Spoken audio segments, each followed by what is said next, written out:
Hi, Mike. How are you? I'm swell. Hi, Bob. How are you? I'm good. Welcome, everybody, to Pop Culture SquadCast Live. We are live and at you on this Tuesday night. Have a great guest lined up, and I can't wait to get her in. Tana Ford is going to be with us, award-winning Tana Ford. We're going to talk about her career. We're going to talk about what she's got going on in the future, which is very exciting. We also might talk about her produce. I don't know. We might get to that. I'll bring it up. Okay, excellent. How was your week? How are you surviving this hellscape of weather? Horribly. I don't do well in high temperatures with high humidity. And if you take just one of those two away, I'm only doing poorly. Hey, Sherry. But this week has been very, very rough. I've barely gone outside of the house. Good. And I like it that way. I prefer you not outside the house. Yeah, and usually like in the dark of night, like Good. 3 a.m. So this has been an interesting week. Lots of new comics coming out. I think I'm gonna open with this. There's a new book that came out last week. It's in stores. You can get it online. You can get it on Amazon. You can get it at your local store. It is called Lost Universes. Lost Universes, the second edition. A little bit. You're getting glare. I'm getting a lot of glare here. Yeah, just take it back it up. There we go. Back up. There you go. Raise it up a little bit. A little bit. Okay. All right. Okay. Yeah. Now put your hand over your head. So, this is the second edition of the Overstreet Comic Book Guide to Lost Universes. J.C. Vaughn, a friend of ours, wrote this and wrote the first volume, and it's a great addition, companion to the Overstreet Price Guide. And what he does is kind of examine different universes, talk about what they were, as well as and as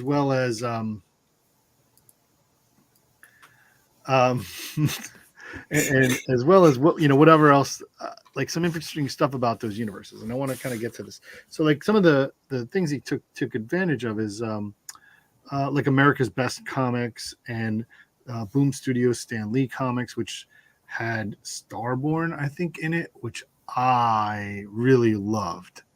Really? I Starborn. Who did it? I can't remember who wrote it off the top of my head right now, but I know that the art was Kari Randolph and the colors were by Mitch Gerrits. And then there were, Captain Canuck we talk about. Some of the Thunder Agents are in here. Evangeline is in here. Also, the Nexus Badger universe and Scouts in here. But I contributed to this. So this is my first comp, everyone out there. This is the first example that I have written something that shows up in a book, and we're very excited about it. It's a great book. I do recommend it. I know, Mike, you contributed to that as well. I know Jeff reached out to you and got a quote or two. So that's in there as well. It's amazing how pleasing it is to get that big hunk of retro technology in your hands. It's like, oh, a book. Yeah. Oh, very they cool. Still make them. Oh, it's something that if you're an old school nostalgia guy, it brings back a lot of memories from some things that missed. There's the whole Fawcett thing, that all the Wiz comics are in here, Marvel Family stuff. It's kind of a good thing. So I definitely like it.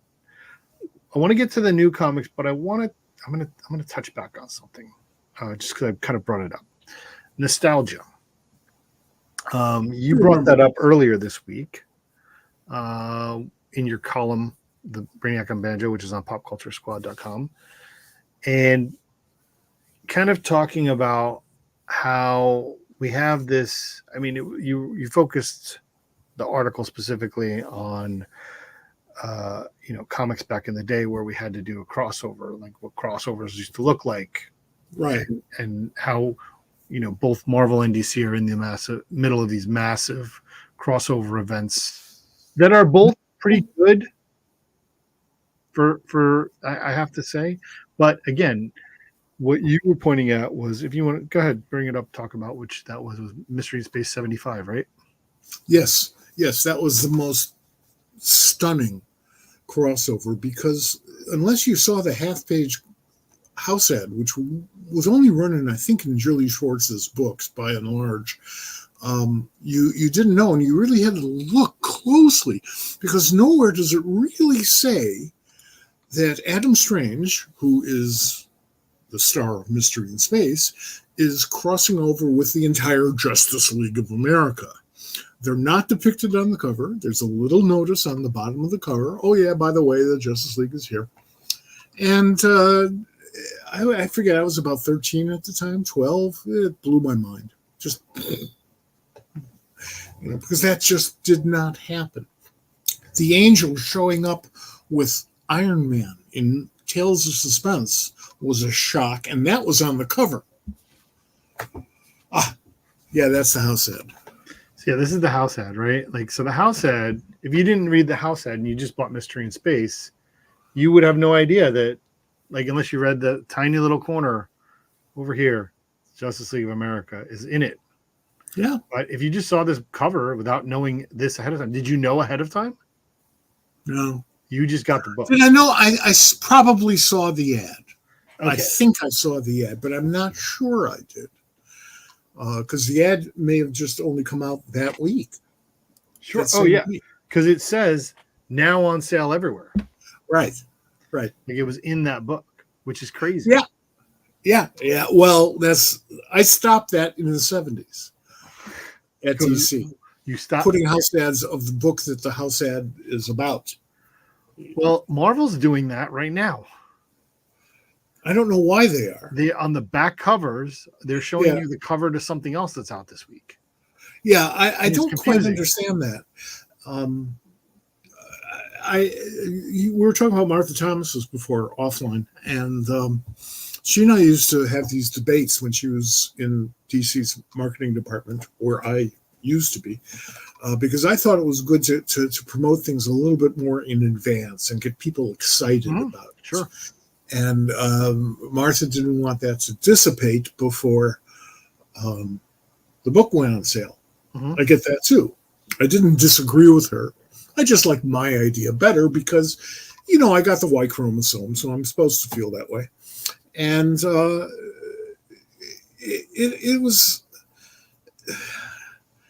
it's a disappointing experience because if you give me a couple of weeks to get excited about something, I'll be at that drugstore, which is where we bought our comics in those days. I'll be there before the delivery guy delivers the comics. I'll be waiting. I was like 13 and I was not alone. But by the same token, if you go home and then you see this ad after you've already bought your books, you're less likely to go back and find it again. And you're less likely to, if you wait the week or wait even 4 or 5 days. It might not be there. It probably won't be there because retailers aren't ordering on a whim. They're ordering in order to save their stores. So in the concept of going back to that, you kind of talked about nostalgia and going back to that crossover type thing. That's important. What I find today is that publishers, all kinds of them, are trading in nostalgia. And I think that's part of the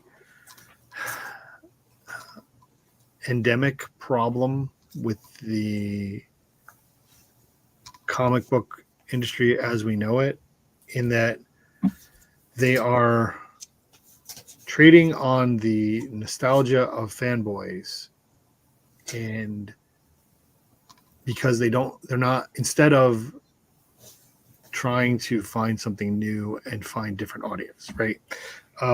If you look at some of the biggest comics this year, they're like comic book adaptations of cartoons from the 80s. We have G.I. Joe's been doing great, and what's going on with that? The Thundercats was one of the biggest things that, of the year, although, extra covers inflate numbers. And I saw one today and I got excited. There's Oni has got this other imprint that they're doing, and there's going to be a Sectors comic, which I think Marvel had the license back. I think they were Marvel Sectors comics. There's, what Mad Cave is doing with, Legends, Defenders of the Earth is coming out, and Flash Gordon is coming back, and all of this stuff there. It's just this. And Space Ghost too is another one. All good. Nothing. I'm not saying that these are not good comics. They're not. They are good. They are well written. They are well drawn. They are exciting. But it's an interesting place that the industry is, where they're looking, instead of building up the existing characters they have or building new characters originally, they're going to find other people's characters that they can write about. We've been through this before, maybe twice, but definitely in the late 1940s, when superheroes stopped selling. And they started getting Western licenses because Westerns were doing well in the movie theaters, on the matinees and stuff. And yet those Western books weren't really selling great either, by the standards of the time. The best known Western characters were selling fine, like Superman and Batman were still selling fine. But, the average Western book didn't necessarily do all that well. And from there, they went into, doing a lot of TV as TV came around, sure. and movie adaptations, none of which stick in my mind as being like great, but a few were very good. And some were just weird. Steve Ditko's Hogan's Heroes is just a favorite of mine. But it's, we've been through this before. And there was one point when Greg Goldstein, who at that time was running IDW, and Greg and I were having a conversation, probably in Baltimore, about how IDW was becoming the new Dell Comics. Sure. That is not an insult. No. It's also not necessarily high praise, No. But that was that role. Now other publishers are doing the same thing. And it does not come, as it did before, at the expense of brand new, creative new material. But the fact that, right. Oh, please. No, my point is, my concern, I'm not saying this is necessarily a bad thing. I'm just pointing out that this is something that's happening. And we want new creations, new ideas, putting into characters, people coming up with their own new things that they have ownership in, because we're in a state today where having ownership of property is more valuable to creators than it ever has been. So when people are working on licensed work, whether it's work for hire on Batman or Superman or on Space Ghost, they're all still licensed books. Right. I'm going to say something that I don't think I've ever said before, because it goes against my own personal likes and dislikes. But what makes some of those books really work today is because the people who are producing those books loved the properties when they were younger and took it to heart so deeply that now they have this wonderful opportunity to tell stories about that stuff. Sure. And they have this massive investment in it. Personally, I prefer comics to be completely original.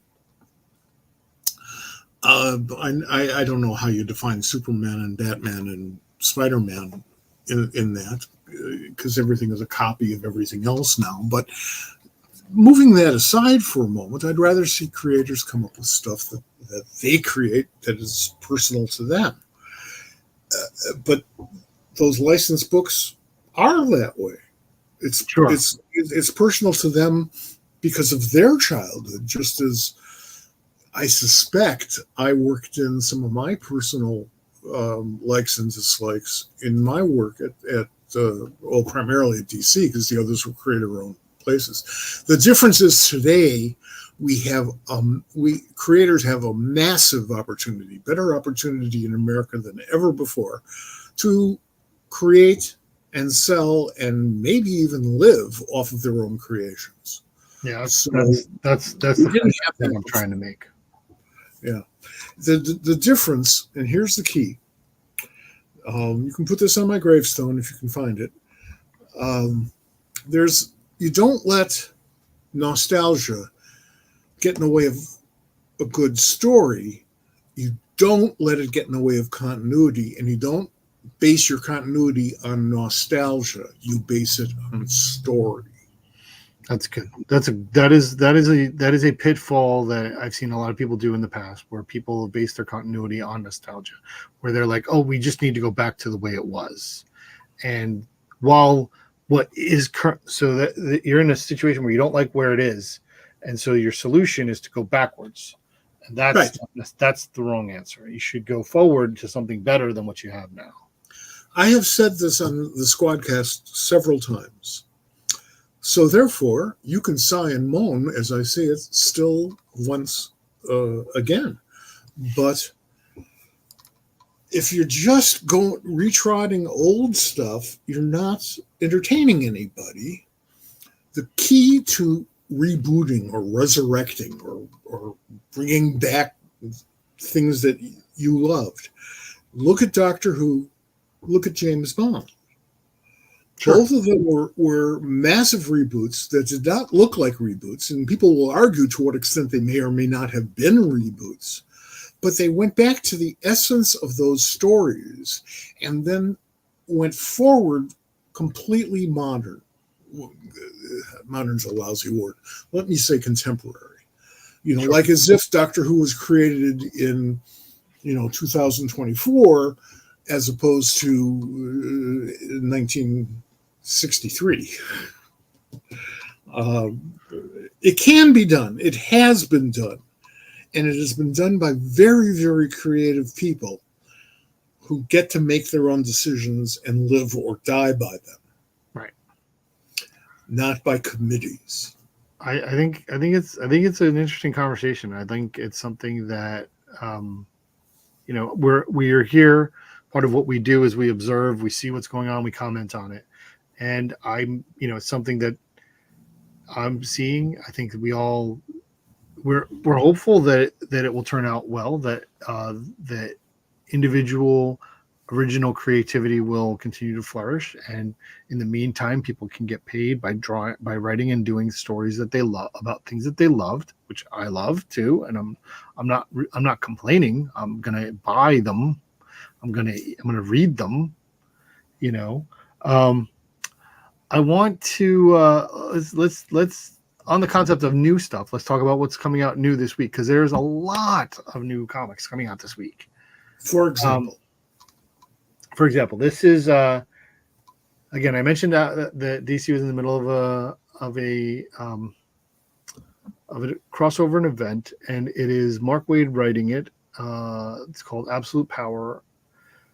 Did you read issue 1 of Absolute Power? I did indeed, and I'm not certain it's the only event going on over at DC. I know there are It's two or the three. one going on now. I'm sorry. It's the one that's going on now. There will be others immediately following it. And immediately preceding it, that whole Brainiac thing led straight into Absolute Power. This book is going to be weekly. It's 7 issues. It's going to I think there's 1 week that it misses, but it's pretty much weekly from here on out. It's written by Leah Williams, who is if you're not familiar with Leah Williams' writing, you should be. She is a really good writer. Caitlin Yarsky is doing the art, and they're fantastic as well. So yeah, I'm looking forward to this. I will say about Absolute Power, it is terrifying in terms of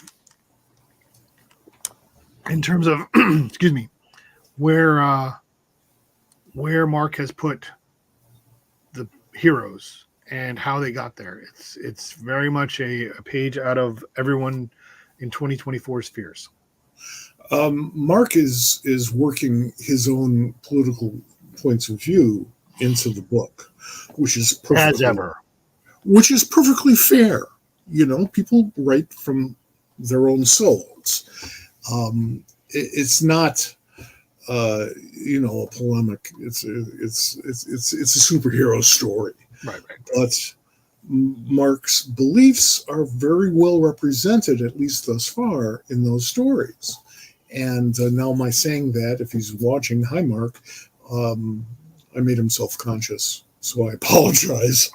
But it's really good because it comes from his heart, and the more you can get that, the better the stunt is, because events usually involve way too many people for that to come through. Sure, that's true. This comes out. It actually came out today because it's a graphic novel. This is volume 2 of Carmilla, the second chapter to the Bram Stoker award-winning Carmilla by Amy Chu and Sue Lee, which apparently the first issue was the first volume was really good. This is a graphic novel. It's by Dark Horse. It's a Burger book. The first one was fantastic. So this comes out. I agree. I've been a fan of Amy's since, of course, pretty much the day she decided to come into the comics business, because she was unlucky enough to sit next to me at the Harvey Awards. And watching her grow as a writer these past, whatever it is, 12 years now, has been wonderful. Wonderful. Just a terrific, one step at a time. Each step makes progress, not only for her career, but for her abilities as a writer. So, yeah, I'm very much looking forward to this book. Yep. Dark and Twisted comes out this week. It is it is a graphic novel by Storm King, by Steve Niles, and Denham and Wynn and Janice. It's called The Killing Hole. Dark and Twisted is the imprint that Storm King's doing for these single graphic novel length stories that they put out. They're dark and twisted, so I'm looking forward to this one. Steve Niles is a fantastic writer, as we all know. He most certainly is. He's the only guy to do a great series on the Creeper other than a Steve Ditko. I believe that. I actually agree with you on that. This is a new book from Image or Dallas Comics or whatever. This is Chip Zdarsky getting funny with his own creation. This is I think, from my understanding, is that this is something that comes out of the Public Domain series that he's been writing. And Rachel Stott is on the art. We love Rachel Stott. So I'm excited for this. I think this is interesting. This one, I didn't know this was coming. Do you know what this is? No. This is from the DC Vault. This is a 4-issue series, a what if the 900 number went the other way. Okay. Should I don't know if I've mentioned this before. Well, we can get into that in a second, but this is written by Mark DeMatteis, art by Rick Leonardi, Enrico Renzi, and Taylor Esposito does the letters. Robin Lives. What is you were there for the 900 number, right? I most certainly was, yes. And so what is the story?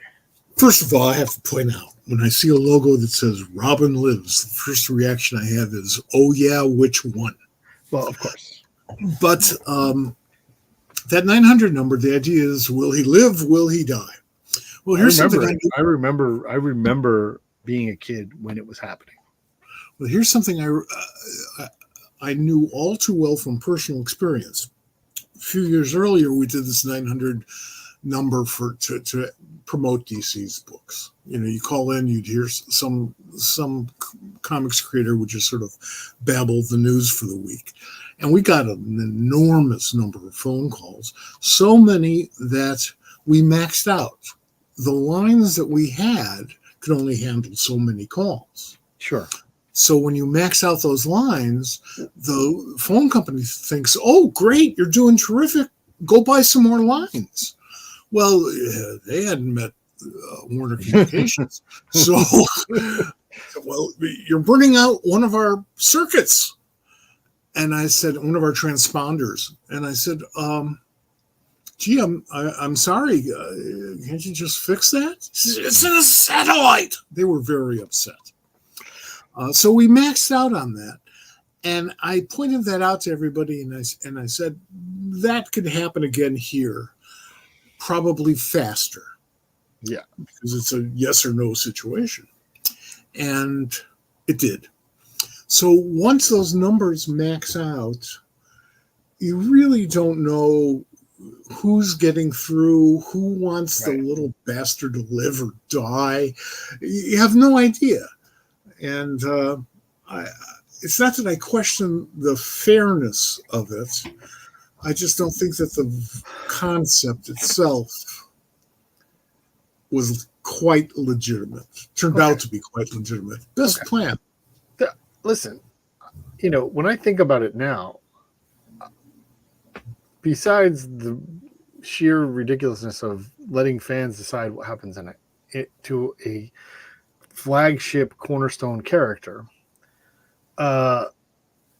they made money off of that. You had to pay for that. Like, I don't think people understand, especially younger generations. You had to pay to call 900 numbers. Oh yeah, particularly in those days. Well, because people didn't have alternatives, like we didn't have smartphones. Right. We didn't even have untethered dumb phones. Right. But you had to dial that. You dial the whole number. You couldn't and you had to pay. You had to pay a premium. It wasn't just a call because it was an 800 number was free, but there was like I don't know, was it 50 cents or something like that? What was I don't recall, but it was something. DC made money off of it and then killed the kid. Yes. Well, this is Mark unkilling him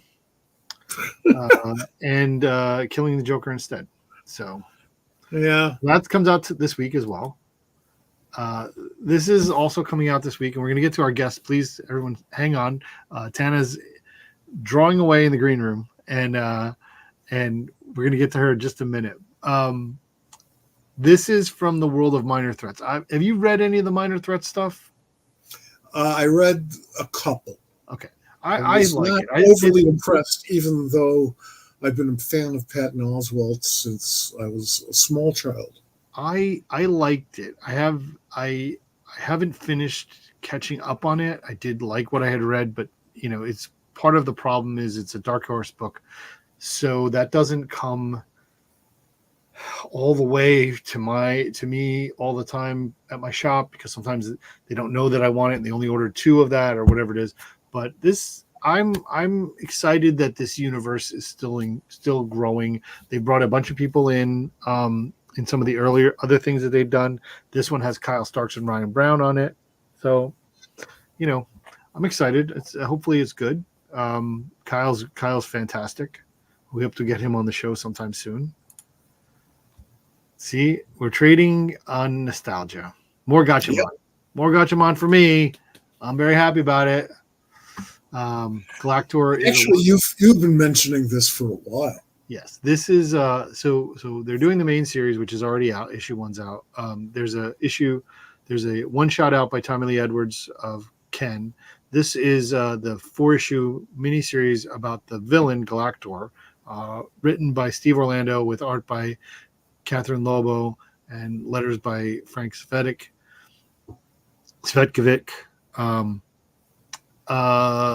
I have seen a little preview of it. I'm excited for it. It's good villain stuff, so I recommend this one. It's coming out this week.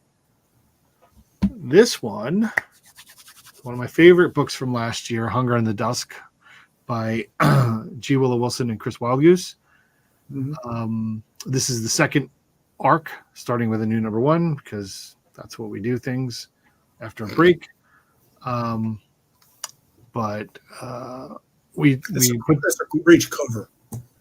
Chris is really killing this art. It's so good. It's just a fantastic, fantasy story that has this deep, rich history. The character designs are fantastic. The story is good. The character development is really great. It's a great book. I'd pick that one up off the rack just because it looks interesting, and I would, at the very least, I'd flip through it. If it looks half as interesting on the inside, Exactly. they got a sale. This is a Maverick book, which is Mad Cave's Middle Ages or Young Adult version. This is a creator-owned original graphic novel, kind of slice of life story called "I'm a Mess" by Ainat Tsarfati.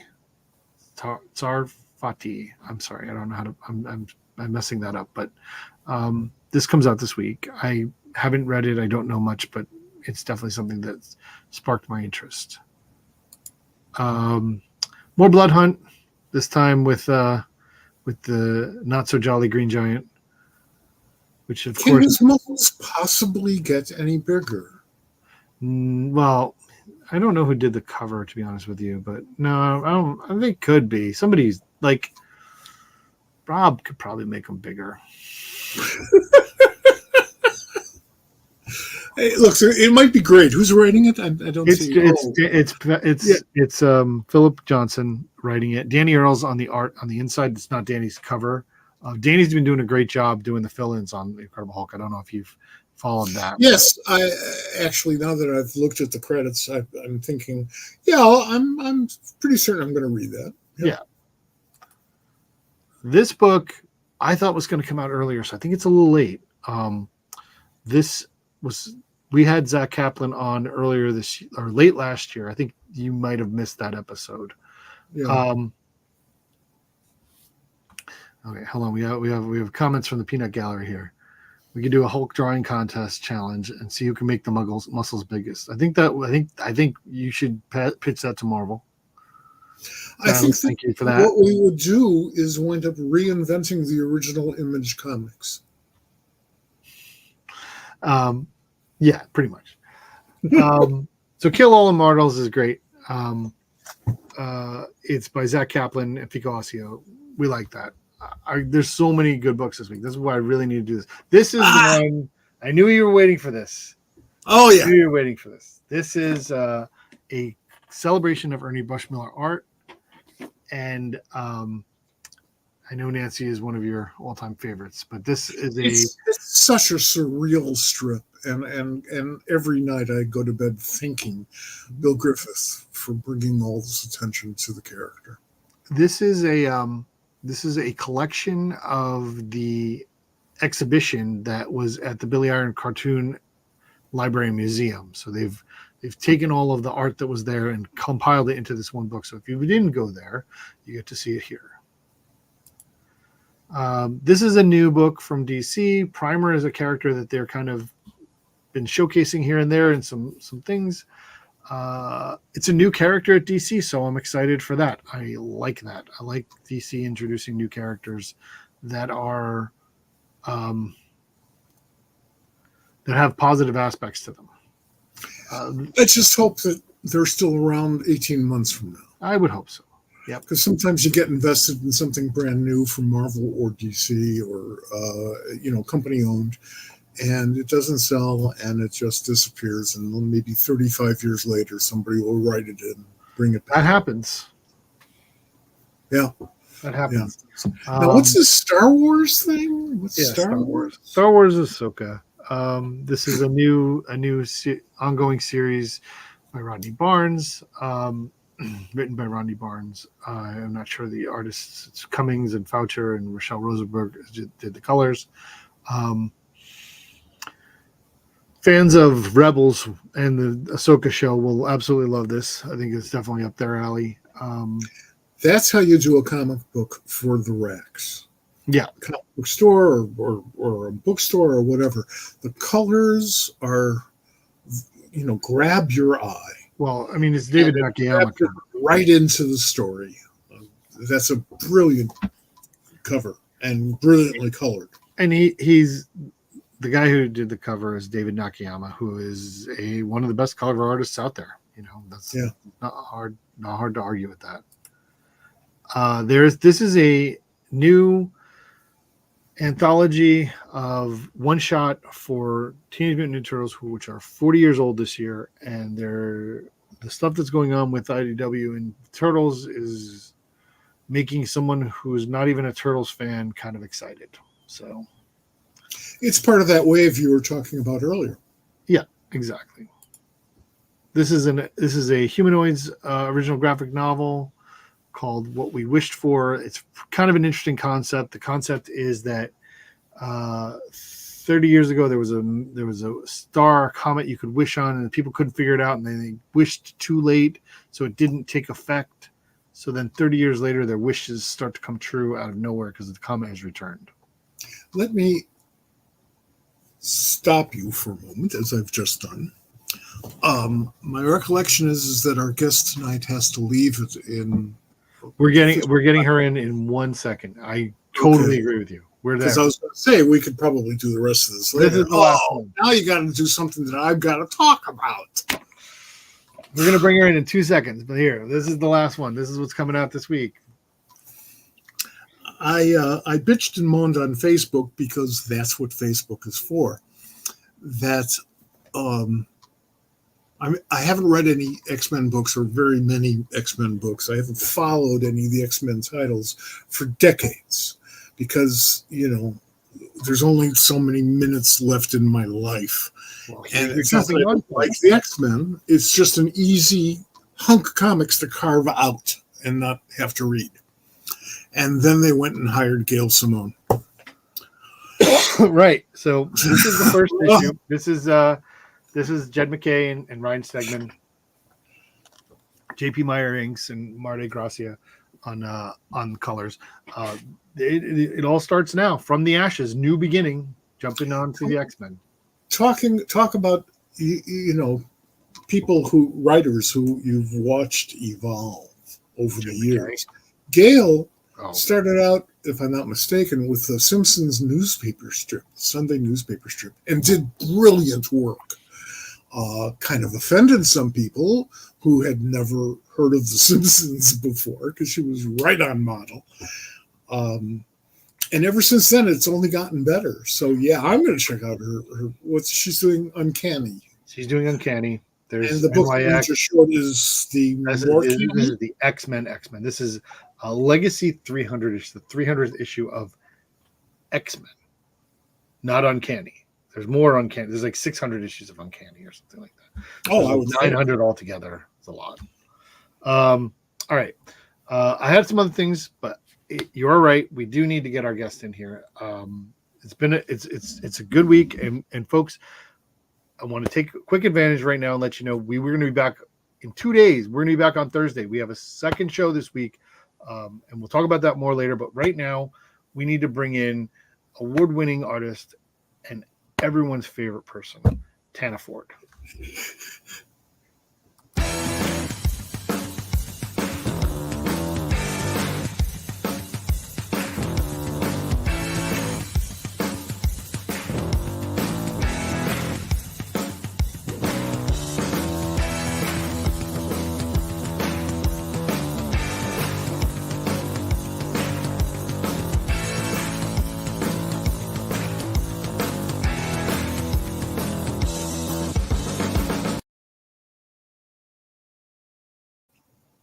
Hi guys. Hi, welcome.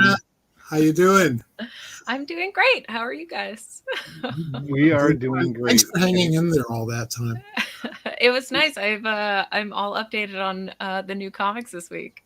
Well, you see, that's why we're here. Yeah, we're getting a lot of comments to bring in Tana. So hi guys. So thank you for being here. You and I had some conversations in the past. We've seen each other at shows and stuff like that. I want you to, if you could, Yeah. talk about why you are making comics. Ooh. I am making comics because I love to make comics. I love the art form and I love storytelling, and it is a natural way for me as a storyteller to communicate through words and pictures. And so I do it because I can't not do it. Right? There you go. Yeah, I love it. I love it. That's the phrase an editor like me wants to hear. That's the phrase. Yeah. I'm compelled to do it. Get the hell out of my way and give me a check. Yeah, That's all I'm you gonna need do to it. know. Yeah, I'm gonna do it no matter what. I do it all the time. I do it in my private life. You've been out to a restaurant with me, I sit and doodle on every cocktail napkin. I can't not have a pen in my hand and be working. It is a compulsion. It is a joy. It's a thing I always do. Yeah. Let me tell you a story about that. Let me tell you a story about that. Tell me a story about that. Decades ago, I was at a restaurant in Skokie, Illinois, not far from where I was living at the time. And my friend Walter Simonson was in town for a convention. Never heard of him. So Walter and I met at this restaurant in Skokie. It was a very good restaurant, very nice place. And he was explaining paleontology and geology to me. Yeah. Okay. Because that was his background. Now he's grown into a dinosaur like the rest of us. But at the time, it was several decades ago, and he was drawing on the tablecloth all of this marvelous stuff, explaining about the dinosaurs and about how plates shift. And there was a certain point where all I could think of is, how the hell am I going to get this tablecloth out of this restaurant? Yeah. Yes, exactly. And I love the restaurants that have like the paper on the table, or they have those little paper placemats, because you can flip them over. They'll be like green on one side and newsprint on the other. So you just flip it over and doodle on that too. And often I'll doodle like what we have for dinner, or if I go out to like dinner with my cousins, or you get like a to-go box and there's styrofoam, I'm also drawing like what we ate on the box. Like it is a thing I do constantly. I can't not be like this. So it's nice that I get to do this for a living, Absolutely. Yeah. Did you grow up? Because then you don't have to grow up. Well, did you grow up reading comics? I did. I think my gateway was, X-Men 97 is huge right now. I think my gateway into traditional comics was the cartoons. I grew up watching Saturday morning cartoons, and Batman the Animated Series was really foundational for me. I loved the storytelling there. And it's remarkable to see how well that show holds up over time, where things like the early X-Men stuff kind of doesn't, the stylistic choices they made. But yeah, cartoons were my gateway into comics. And then as a young queer person, the queer allegory of the X-Men, all these people who are like secretly different than everybody else, living together and having cool powers, but society hates them, was such an easy gateway for me into comics broadly. And so that's what started it for me. I'm hoping that the revived X-Men 97 series and the revived Batman animated series, which goes up, I think, end of next month, and Bruce Timm is involved in that. I hope that inspires a whole new generation of kids. Yeah, you guys were talking about nostalgia earlier at the top of the hour, and I think it's such an interesting thing, because you love stuff when you're a kid, right? When the world, you don't know necessarily who made Batman or who makes the X-Men, but you love that thing. Like there's that one that you love them, if it's Gambit or if it's Colossus or if it's Rogue, because she can't be touched, but like it affects you as a child. I think as a young person, we love things a lot. Like candy tastes better when you're young. Things are more impactful. music, right? Like when you discover music, the music I loved when I was in college was like the thing. And now I love music, but it's different, right? Like the tenor of it seems to be different. So I wonder if this nostalgic conversation is like people who loved things really powerfully as kids or as young people, and now they have the craft and the background and the ability to tell stories, and they just really want to like touch that vein again. They want that like ride the lightning again, but be in the driver's seat this time. I wonder if it's a little bit of that, right? I don't Oh, know. I mean, It was an I interesting. I can tell you on particularly with Gatchaman, right? And we had Mike Martz on earlier this year talking about it, and I had personal experience with it. Gatchaman, the fact that they got a license for it, first of all, people, that's like the thing. As long as there's somebody who's willing to pay you to do the thing, right?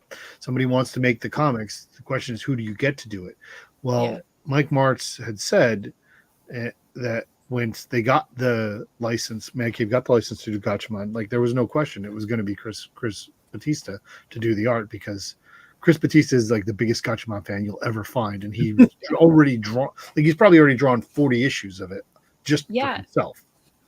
Yeah.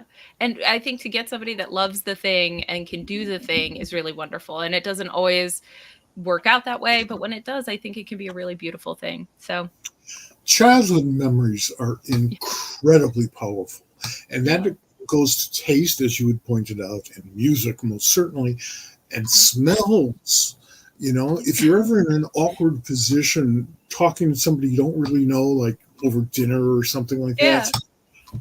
reach for their childhood. You'll get that conversation going. Always works. I gotta say, Mike, I didn't know where you were going with the smell thing. I was like, if somebody smells bad at dinner, what's your advice? Like, well, I don't know. I don't know, man. I didn't know where you were going with that. Reach for their Man, childhood. I'm glad he didn't ask me that question. I want I want to talk about some of the things you've done. Sure. You did a lot of work with Silk in Marvel, but I think the thing that is the biggest feather in your cap is the work you did on LaGuardia, um, Mm, with Nnedi Okorafor, and yeah. can you talk about how Yeah. this book was presented to you, and what how you approached it? Yeah. Nettie and I had worked together on some Black Panther stuff Mm-hmm. and some things at Marvel. So she and I already had like been together.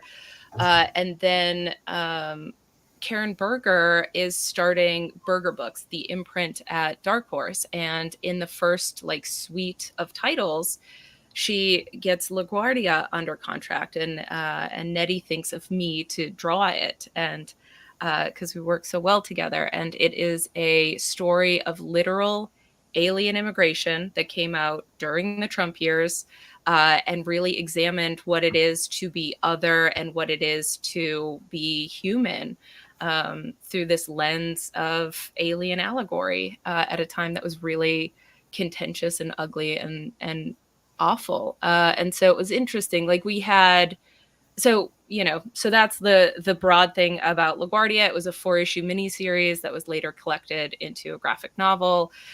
Won a Hugo and an Eisner. Really proud of the work that we did. I think we told a fantastic story. Also, the main alien character is a plant. I'm looking around because I didn't know. So I designed all of the characters, all of these aliens. Nettie and I had conversations about it, where we wanted to ground everything kind of in the real world. So aliens could be things that were, like bats or octopus or a little tardigrade that was actually the size of a toddler, right? Like things that exist on Earth, but if they are bigger or whatever, different in some way, that Mm-hmm. they could be seen as alien, because this idea, I don't know, of evolution or life and diversity and how biodiverse our planet is. And so I designed Let Me Live, the central character, uh, after a plant. So he had to be a plant, and that has like a little baby root ball form and then like an adult form. He kind of gets bigger as he goes, and there is a plant called a monstera, a Swiss cheese monstera that looks almost exactly like the character I created, and I didn't know it. I gave him a bunch of little eyes on his plant face, and that plant actually exists, and I have like a bunch of them. I can't So get them you to found the grow. plant after you Yeah, created after it. I did it. So I was like, oh my God. And I'm a huge fan of doing Easter eggs and things. And so I put Let Me Live, this little, monstera plant in the Space Cat, which I'm working on now. And like I do stuff like this and sort of call back to things all the time, but I didn't know it was a real plant. I didn't know that there was a monstera that looked like it had a bunch of eyes on it.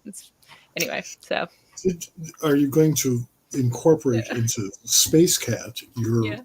your melon cucumber? Oh, my melon cucumbers, they're coming out so good. So I have taken to growing things, and and my little plants out on my deck, I live in Cape Cod, Massachusetts, are thriving. And this is a hard environment to grow stuff in. Tomatoes are really hard, especially to grow in Massachusetts. But I have a cucumber melon that's ready to be picked, I think, but I've never grown them before. So I don't know if it's ripe, and I'm afraid to pick it too soon and like ruin it. But I think tomorrow's going to be my day. But yeah, Well, I haven't put any Ask it. melons. Ask if it's ready to be picked. Ask it. Yes, that's right. Do you offer yourself up for sustenance? I also thought that all of my squirrels were just going to help themselves and I would never eat any of the like things that I grew. But so far, knock on wood, they're ready. Like no little critters have stolen my bounty, which is exciting. Yet. well, Just wait till the bears come down. There is a very large raccoon that has scared the crap out of me several times. A year ago, I would leave like my bird feeder outside at night, and where I work, like I can see right out the window. And I'd be working late at night, and I'm not, I'm like listening to music or whatever. And then boom, like something would be there, like a bear was in my window, just like eating the seeds, and it scared the soul out of my body. And I was like, oh my God, I gotta start bringing that in at night. So, I understand. I haven't seen him. Yeah. But bears are scary. I've only seen one out in the wild, and that was in Alaska. And it was far away from me, and I was scared. Totally scared. That's where they should be. Have you guys seen the TikTok that's like, can I pet that dog? And it's a bear, and there's like the toddler. Yeah. It's like, can I pet that dog? I think of that all the time. Yeah. Nature isn't always on your side. Yeah, no. We have to remember that. We just have to respect. You just do what you got to do, Bear. Exactly. And I'll be over here respecting you from we should far be away. more on nature's side. I think it's for us to prove, not nature. Yeah, I agree. I fully agree. Right. So this is my fabulous. Space Cat. This is Space Cat. I love him. So I happened to go and do a little research. I went to Nettie's site, and so this is the pitch essentially for Space Cat, which is going to be coming out from 1st, 2nd next year. Yeah. Periwinkle is the cat or the writer, Nettie Okorafor, and an oriental short-haired cat, Periwinkle. Looks somewhat alien with his huge bat-like ears, blue eyes, cinnamon bun stripes, and a long svelte body. Yeah. One day, his human, the Nettie, uproots Periwinkle and her 12-year-old daughter, the Aniago, to spend a year in a small but active southeastern Nigeria named Calaria. It's known for its mangoes and being the only place in Nigeria where one can find a Tesla supercharger. The Nettie brings them there so she can write a novel, and this is where the adventure and fun really begins, because Nigerian human beings do not like cats very much, and there might be aliens here. There's a lot of aliens involved in this. Got it. Well, so might we. Yeah. Yes. Yeah. This art though looks fantastic. The story is very exciting. It's an all ages book, right? Yep. Oh, like my boy. Yeah. You were so kind sweet to baby. send us just. I wanted to say this. These are never before seen pictures of. I'm gonna post these tomorrow to my social media probably, but I haven't really uh, talked publicly about Space Cat in an official capacity. One, because I was like working on it very hard, but also because it coincided with really sort of devastatingly sad losses in my life, and as a creative person, who feels like what I do is consumed, and I myself have a hard time being consumed. Like I don't want my private life to be. It's just sort of like you only have so much energy for things, and all of my energy was going into making this book as beautiful as it could be. I haven't really talked about Space Cat, and now that it is done and off to production, I feel like I can finally. I feel that space clearing out in me. But the stuff that you guys are seeing here today is stuff that's never been seen before. Well, Exclusive material. Why? I had a great Look at time this guy. looking through those files. Oh, Just look at just a this guy. great time. And usually when you get that sort of stuff, which doesn't happen all that often to begin with, you see a whole lot of them and you go like, okay, well let me check out a few. Everyone. Oh, blessings. Thank you so Everyone. much. Oh, look how You cute look- he is. Okay. One of the things that I really like, this is early in the book, the first time we see him, Space Cat, get into his spaceship and zoom away, he modifies his spaceship throughout the story. So he keeps adding on to it. So in the next iteration, this flying saucer, I thought it was nice to do like a classic flying saucer, which also kind of looks like a hovering light bulb to me. We'll have like solar panels, and then he adds a little turbine to it, and all of this. Like he's always inventing and always creating things. And my dad was a woodworker and had a shop full of tools, and my dad died while I was making this book, and so as an sort of homage, or just sort of one of the ways in which I put a lot of love in this book was by the detail work, in the cat's shop. Like he always has these tools that he has around him, or all of this like beautiful, cool kitty stuff that's also inventor stuff, that's also engineer stuff, that's also batteries and whatever. And so I had a lot of fun just packing this thing as visually beautifully as I could. And Are you I hope it familiar with comes the through. character Ready Kilowatt? No. It was a big deal back in the 40s and 50s and a cultural icon to this very day. Ready Kilowatt? Reddy, Reddy. And I actually made a Ready Kilowatt t-shirt for Jim Wisniewski and myself. It was pretty foul, actually, but it inspired Karl Barks's Gerald Gearloose, and that reminds me Oh, of good. that design. Oh, So good. that's a reach, I know, but and you don't want to get too deep inside my head. It's a horrible beat. But the fact that I made that connection made me love it. Oh, Just good. love it. Good. It's like, wonderful. And I didn't think there was a chance in hell you knew who Ready Kilowatt was. I don't. I have a technical question. Yeah. What did you draw this on? Is it digital? Yeah, so it's a combination. The way that I work is a combination of traditional and digital. And this is the most digital I've ever worked. I also did all of the lettering and all of the coloring for this book. Oh wow. Yeah, and so it was a mammoth lift. Some of the letters, I really care about font and like word design and things. And so I really played around with what is part of the background and what needs to be like a font or like different just the whole vibe of it, right? But so a lot of this I sketched up and then inked digitally. So I would do layouts digitally and then I would draw it often in pencil, but very detailed, and then scan that in and then ink it in Photoshop, which I'm a little like Photoshop's position on AI is really concerning right now. And so I don't know.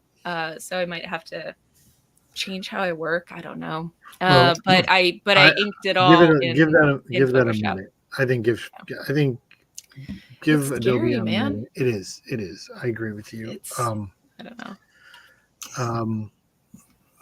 Look, Adobe's always had a real attitude problem with a whole lot of stuff. So this AI stuff doesn't surprise me in the least. And my biggest resentment towards AI is not its uncanny ability to rip off everybody I love, but the way the computer industry is shoving it down our throat.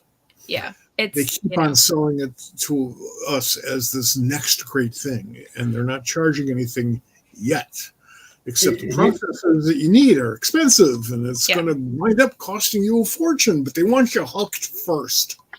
It's as someone who's, a majority of my time is spent in the technology field. It is a buzzword that every CEO, every C-suite occupant thinks that someone told them that this is going to make you billions of dollars. Yeah. Whether that's true or not, I don't know. Because they also told everybody that you have to be in the cloud, and then the word was cloud. Whatever cloud. And so now it's AI, and that's all they know how to say. So Mike, you're right, absolutely. That you can't touch anything technological without somebody saying it. There's probably 3 times a day I touch something that I'm like, oh, what's this? Oh, it's an AI thing. I don't want it. Yeah. But I was pissed off at photocopiers. I do wonder if AI and the rise of like these, highly detailed, very easy sort of images will mean that physical art is sort of like gets a different look, or there's always been a healthy collector base and people that really care about comic books and comic book art. You guys know this intimately, but I think that's going to be, I think we're going to see more of that going forward. Traditional things, pen and paper, a human person making marks on something, I think has value. And as AI, I think, continues to take off and people are, running in circles around it, I really think that there might be a return to something not pure, but like real analog, that there's a nice, sweet simplicity to it. Not that it's simple at all. Like these drawings are very hard. I drew a lot of houses in this picture. That's what I'm we haven't gotten to that part, but I'm marveling at the unbelievable detail you have in this one page. How long did this page take? Take? So I kind of work in chunks, so I don't know how long this page took. And also, one of the things I love this book very much, but I colored a full third of it before my editors were like, actually, we're going to just do like a one color thing. And I was like, we're going to what? Like I've spent hundreds of hours coloring a third of the book and then had to like go back and figure out how to uncolor it somehow. So there were definitely some technical ups and downs here.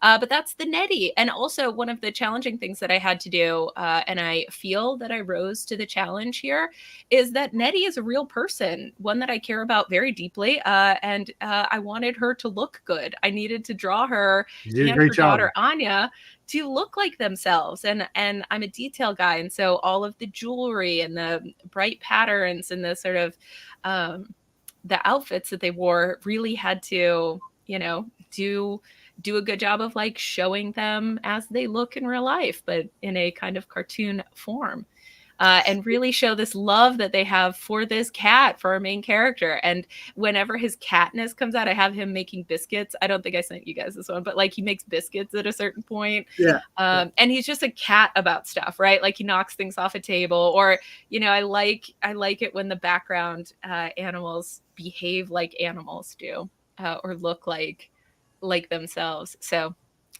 it was wonderful to work on, and I'm very excited that the world will finally get to see it. I'm looking forward to it. One of the most important words in the comic book genre as a creator is verisimilitude.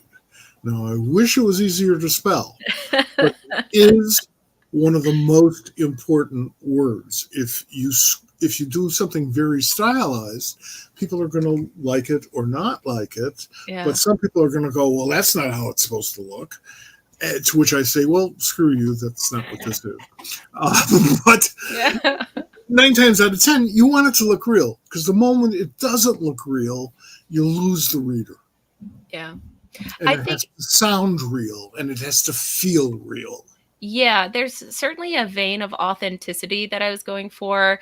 Not just in the way that I depicted the cats and the dogs and the animals in the book, but also in the way that you feel about them, right? Like I am more realistic and things are a little more nuts and bolts, crunchy. There were times where maybe my detail work was like I was getting a little too tight about it. The best part of this book for me was when I was able to capture a cat in motion, where he's, chasing a hot sauce alien through the house, and it has this very like cat with the zoomies feel about it, right? And I think that there are certain moments like that. There's a big battle scene at the end where these blue aliens have invaded, and spoilers, guys, Mhm. and they save the earth, but like a bunch of animals band together. And I have owls throwing lizards into the crowd, and I really, it was important to me to like get the claws to look right. And as a cartoonist, you can really just gesturally scribble that in and get it done. There are plenty of people that have just very organic shapes and a very naturalistic line, but some part of me really wanted this to feel real or close enough to real that like that you felt the talons, you felt the scales on the lizard, you felt the fluffiness of the dog. And so I really pushed for that, and I hope that it comes through in the final artwork. I hope that it will. I'm a little too close to it to like know if it will, but I certainly tried for that. One of my favorite cartoonists and a legend is Walt Kelly from Pogo. Yes, Um, Pogo. and he would use Pogo, which he drew fabulously, Yeah. as a metaphor for Earth, Mhm. and he communicated that brilliantly with subtlety and humor and accuracy. His bear talked in carny language, but he was a bear, and you knew he was a bear. He might be Yeah. wearing a hat, but he was a bear. Getting both like that's a challenge. Yeah, this is really good stuff. I mean, it looks great from what Yeah. we've seen. You know, you're kind of talking about something, and I want to bring it back up because we talked about it before. You were on a panel in Baltimore last year with us, and you're talking about if I bring it back to the picture of the Nettie and Yep. her hair, and Yep. how important it is for you to be accurate to what it is. You mentioned that, but one of the things you had mentioned was when you were drawing LaGuardia or Yeah. Black Panther, and you weren't familiar enough with the way to draw different cultural hair, and it was an impact on you and how you had to readdress that. Yeah, they're in Silk. So Oh, there's I had a long run on Silk, and we did some really wonderful things in that series. There was a lot of really great things. Female friendships was one of them. Queer representation was another one. And Cindy Moon, Silk's two best friends, end up over our run in a relationship with each other. She's like, "Hey, you guys are fully in love," and they're like, "Oh yeah, I guess we are. Let's make out." So we got to do wonderful that's how it things. But works. Is it's that how it works? yeah, that's it. That's it. how That's the it works. secret, guys. That's it. You're just surprised. You're in love with each other. And they're in an interracial relationship. It's Rafferty and Lola, and Lola is black and had magenta hair, which is fine, but it was like a shimmery bowl cut. And when I inherited the series, I was like, black hair doesn't do that, right? Like, so how do I stay true to this character, but also draw something that feels realistic, that would like look like black hair looks, or like, and I also kind of gave her a queerer haircut. Went with like more of an undercut thing. But I tried very much, and you can see, or I can see over my time with the series, that I get a little bolder. Like I take small steps in the beginning, and then I was like, I'm just gonna make her look how she should look to me, right? Like, and you know, it was early enough in my career that I wasn't like that. It seemed very much like I'm walking on rotten ice. Am I gonna fall through here? No, nobody's yelling at me about this. Great, let's do it. And so by the time Lola and Rafferty get married and have an on-screen kiss, because we have a little lesbian wedding, Marvel really let us do some wonderful things. Her hair looks like how I imagined it should look. And then I was able to sort of continue that forward and make Nettie's hair look how Nettie's hair should look, or, you know, braids, or dreads, or, you know, just sort of, it's important to me to have that kind of authentic representation.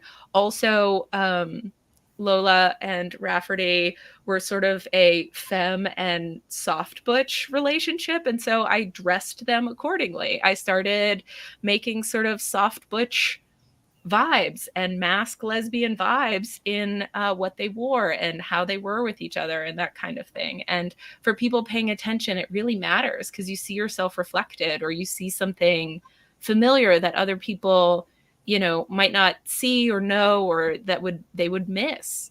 And so those little details matter so much to me. One of the great, and maybe the greatest aspect of all of the wonderful things that have happened in our medium in the last 20 years has been the massive influx of women, both as writers and artists and as editors, but we had women editors before, who felt empowered enough to get it right. Yes. Just what you're talking about. To Yeah. get it And you get this stuff, like you get to see things that feel like significant to you. And everybody's got stuff like this. If you live in a cold weather climate or something, and like people don't understand how snow works, or like, you know, and then you see that represented correctly. I don't know why I'm thinking of snow. I think I've been watching too much Game of Thrones, but like there are things where like, if you get it right, people are like, yes, that's it, you know, and it feels real. It has that clarion call of realism that you can really sink your teeth into. And Absolutely. This is a world. Yeah. I like it when the world, certainly the worlds that I make, feel like the real world, but magic is possible, or feel like the real world, but superheroes are in it. Like I want it to have a little bit of grit. I want it to feel authentic and, you know, and tangible. There's something about the way I am and the way my art is that I want it to feel like something. So. Well, first of all, I want to say I enjoyed Silk a lot. I mean, enormously. Which I don't say a lot about, you know, just superhero comics, you know, because it's a narrow form.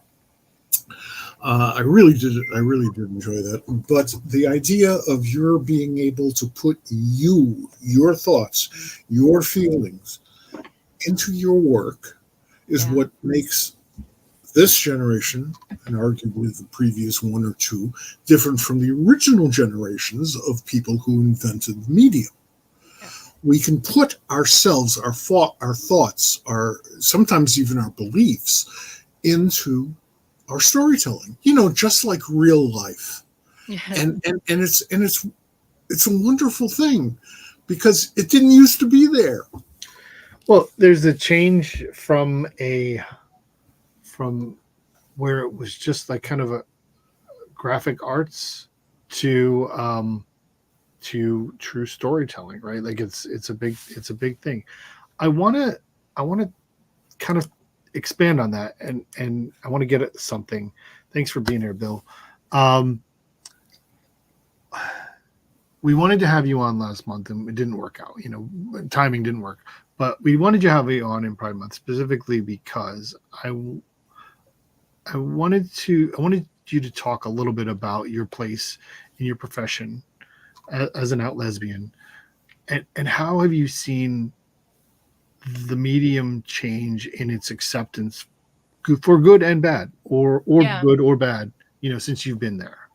Yeah. I mean, the fact that it exists in mainstream media in my lifetime is amazing and essential. Like, I was a closeted queer kid when I was in high school. There were no out gay people. It was, being gay opened you up to a lot of bullying and slurs and hate. And I remember as a senior in high school, I black out on a lot of my like high school experience because I think I was white knuckling it just to survive. But I cut off all my hair, and my senior year was just a slew of lesbian and dyke comments at me. But I feel like at the time I had a foot out the door, right? Like I was getting out. It was Right. enough to like to do this big change and just kind of like do it. And so there was nothing out there, right? Like do you guys remember when Dawson's Creek happened and Sure. Jack came out as gay? Like there was a huge watershed moment. We've got gay marriage now, and for a few more minutes anyway. And Yes. and there are people that can be out and doing their jobs and be queer people where you can do your job and not have as much fear that you're going to get hated, fired, that you have to tell these very straight stories, or, in order to be a woman, it has to be this one way, and so there's been a huge watershed moment over my life, because this stuff just didn't exist. I wasn't there. I started making comics because I wanted to see my experience reflected, and nobody was making comics that I was in. Like my experience wasn't being reflected anywhere. So I couldn't read about myself. You guys are familiar with Alison Bechdel, I'm sure. Mhm. And Dykes to Watch Out For. When I was in college, I discovered this alternative comic book strip called Dykes to Watch Out For. And I was like, oh my God, the word Dykes is in something. And, but she was writing a comic strip about 40-something-year-old lesbians and queer people who had kids of their own and were navigating tenure at their jobs and mortgages. And I'm like 19. And I was like, it's nice that this exists, but that is as alien to me. That's not a thing that I know. Where are the people who are like me? And so I think I started creating stories out of that place because I wanted to see things like me in the world. Plus, you can use that to assert yourself. You being you, representing you, you're putting yourself out in front of the public and saying, this is who I am. I don't care whether you like it or not. I'm not being negative about it. This is who I am. And I think in my lifetime, I've seen that switch from like, now you're a pariah and you have to always exist on the margins, to like, I work for Marvel in DC, and I, won a Hugo Award and an Eisner Award for Dark Horse. Like, I do this work professionally, and I put women and queer people in everything I do. And so there's something really gratifying about that. It just I get teased by my family that like everybody I know is gay, or that I think everybody's gay, and I'm like, well, everybody's a little bit gay. And then also, but I kind of live, all of my best friends are lesbians, so I kind of do live in a pink bubble of queerness that isn't everybody's reality. And so I think if I can report to the world like what it's like from here, I think that there's real value in that. And I think that the world has been shifting in that direction, where that is seen as valuable and important over my lifetime, and away from something that is, I don't know, that is vilified or dangerous or whatever, subversive. And yet that 40% out there that still has a real problem with it, with all of it. It doesn't matter, Yeah. Gay, racial, religious, not religious, all of that. Why they're fighting so hard to hold on to the reality that they have always known. Not a good excuse. Doesn't even rank in the top 100 good excuses. Sorry. Yeah. They may win little battles here and there. Lord knows they have over abortion. But, and I like the phrase, the Lord knows they have over abortion. But it's not going to go away. It's not going to go away. These people are going to lose. Yeah. They will never accept it. Yes, Bill is right. These people are not going to accept it. Fine. Stay away from me and my friends. Yeah, I also think that, there for years and years, for so long, all of these stories existed and people are allowed to love things, right? Like I'm allowed to love whatever superheroes I like, even if they're not like me or Right. whatever villains or whatever.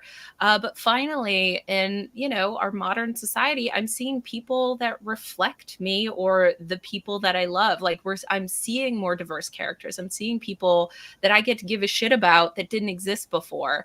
And I think that that's really important, just because you're allowed, you're allowed to keep loving Superman or whatever, whatever dudes you're into. But I also get to create books about, pregnant Nigerian doctors who are out here smuggling aliens into the United States. Like that's the story that I get to tell. So, like these things get to exist at the same time. It doesn't mean Superman goes away. It just means that people that give a shit about different new stories and want different new things get to have them, right? Like it doesn't mean your thing goes away or your thing is invalid. Just I don't know, stop being a dick to everyone.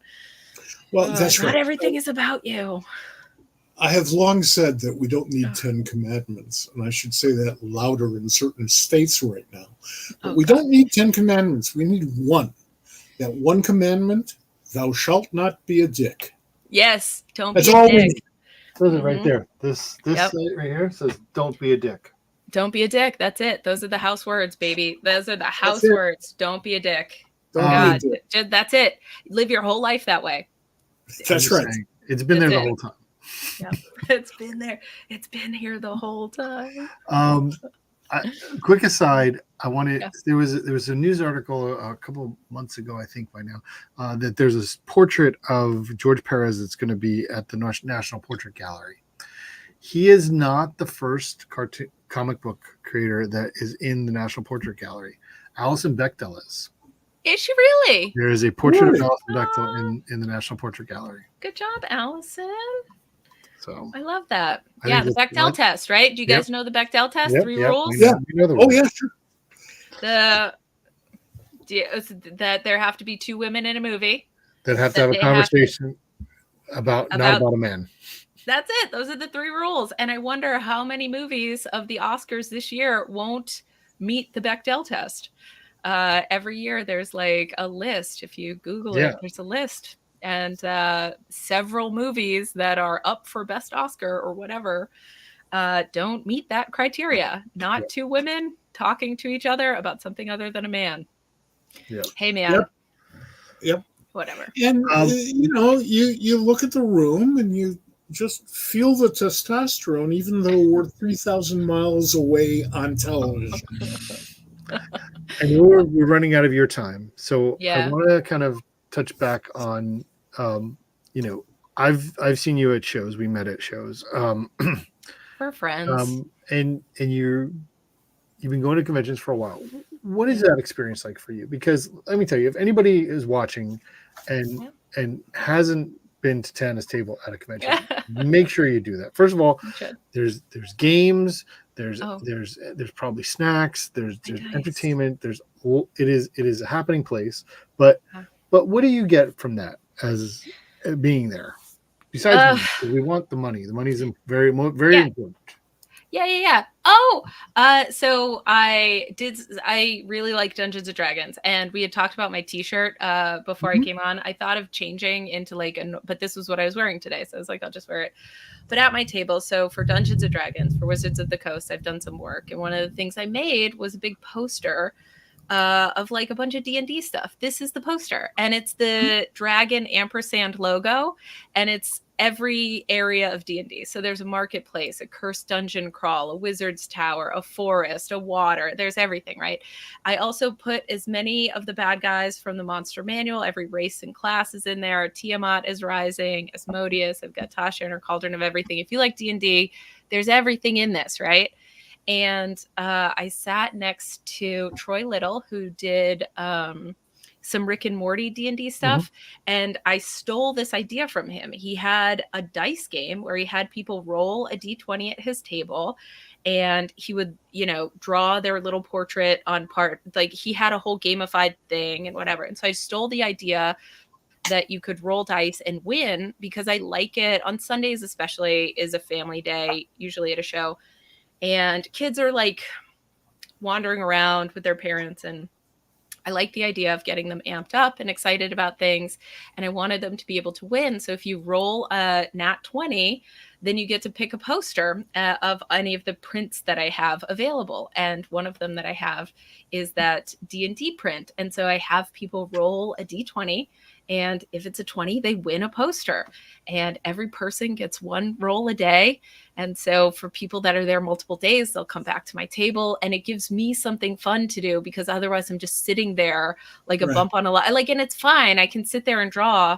But during COVID, the thing that really I realized is that the only time I get to engage with the people that care about what I do are on podcasts like this, but mostly the in-person stuff is at conventions. So that extroverted part of me really thrived at shows.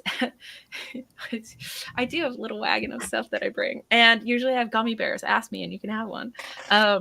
But yeah, so I missed being able to like interact with people and talk with people, and it's always fun to draw things and have people tell me how great I am and how much they like my work and how much it means to them. Like, that's always wonderful, but it's also just meeting people and getting to connect that fills some part of me that doesn't otherwise get filled. And so yeah, so I love it. I love a good con. I love it.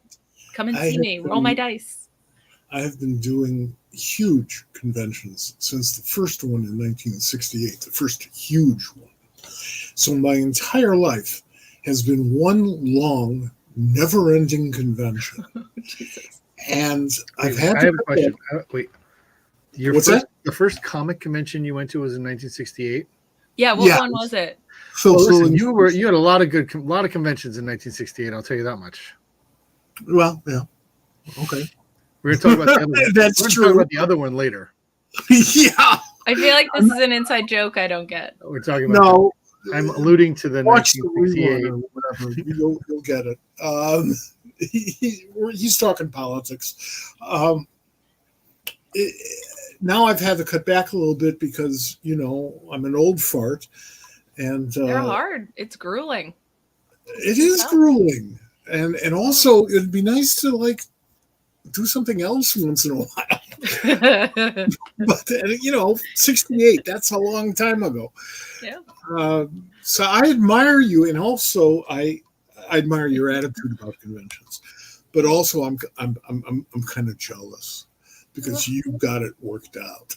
Oh, well, there's always room for improvement, and I'm notoriously bad. Like, I've been I also am a beacon for queer people. I do a lot of conventions where, while I'm not the only gay person there, I'm often one of the highest profile queer people. And I have a sign on my table that I made out of necessity one year, a decade ago, that says, "This table contains lesbians."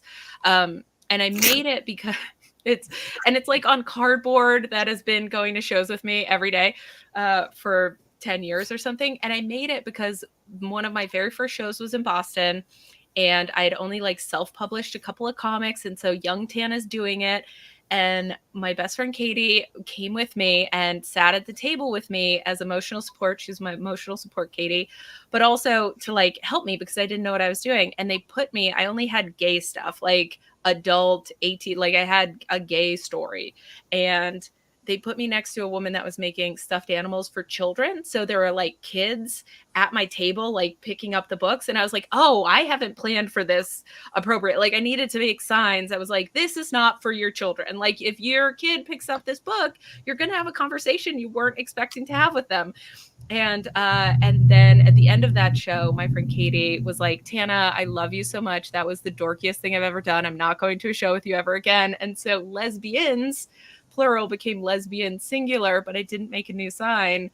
And now I have this sign that's on my table all the time. And I was like, oh, I'll make contains lesbians as an enamel pin, and I just haven't done it yet. So Oh, like I haven't figured out, but I haven't like I also don't do the thing like I'm running out of prints and haven't gotten more of them, and I like so I feel like I really need to tighten up my convention game a little You bit. do, So, because you do a good job of it. Yeah. And thank you for telling that story. I have seen that placard many times, but I didn't realize that it was only lesbians once. Mm-hmm. Many years One ago. time, and then Katie was like, never again. And there have been like I've got friends who are gay, and sometimes they're at the table with me, so then it's okay. But Then it's there now are turned more. into it's also turned into this conversation about pronouns, because it went from like this table contains lesbians to and the comics they make or something like that, or the comics she makes or something, and so like there was a pronoun switch. So I think I mess people up because they're not sure what pronouns to use with me in that case. So anyway, it's far more complicated than it needs to be. We will get over the pronoun fights eventually. I probably won't live to see it. You probably will. And thanks, Bill. It is the biggest no big deal thing I've ever heard in my life. Yeah. Well, just call people what they want to be called. I know you got to go, but where can people find you on the road? Oh, I actually, if you are in the North Carolina area, I will be at GalaxyCon Raleigh in 2 weeks, and so come and see me there. And then I have a very busy August. I will be in Boston at WickedCon. So if you're going to be at that show, you'll see me there in real life. Come and say hi, roll my dice. We'll do a little high five. I will be at Terrificon in Connecticut, which is going to be a really great show this year. Huge. Mitch puts on a good show, and I'm very much looking forward to it. I'll also have my cousins with me. We turn it into like a little family vacation party, and so that's a lot of fun. Yeah. And so I'll be at Raleigh, I'll be at WickedCon, I'll be at Terrificon in Connecticut, and at the very end of August, I'll be at DragonCon. Are you doing DragonCon this year? I am not doing DragonCon this year. Possibly next year, but I think next year is my year to do the things that I've always wanted to do. I'm going to do San Diego, and I'll do DragonCon next year. I kind of like I'll cut things out so that I can get those two in. I like that. I will see you at Raleigh, and I will see you at Terrificon. I love that. Thank you guys so much for having me on tonight. This was great. This was so great. Wonderful. Yeah. And thank you so much for coming on the show. Yeah. And for being so effervescently informative. Exactly. I look forward to our paths crossing again, my friends, and have a great rest of the show. Thank you. Thank you. Bye, guys. Bye. That was great. She's fantastic. She is a bundle of energy, and I was been looking forward to having her on the show for a while. Please, we will probably, maybe we'll see if we can get her on one more time when Space Cat comes out. Maybe we can get Nettie, but Space Cat's going to be a lot of fun. Yeah, I'm really looking forward to it. And before today, I wasn't. So it's like, wow, look at this. Yeah, exactly. And she had mentioned it earlier to me, and I didn't. That's why I wanted to. I thought that there might be something she could share with us. So, more things for you and I to talk about. Pop culture, what's going on right now? Did you see the trailer to Agatha All Along? Yes. And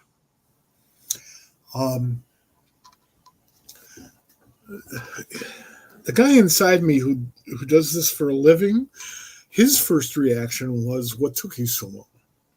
Mm-hmm.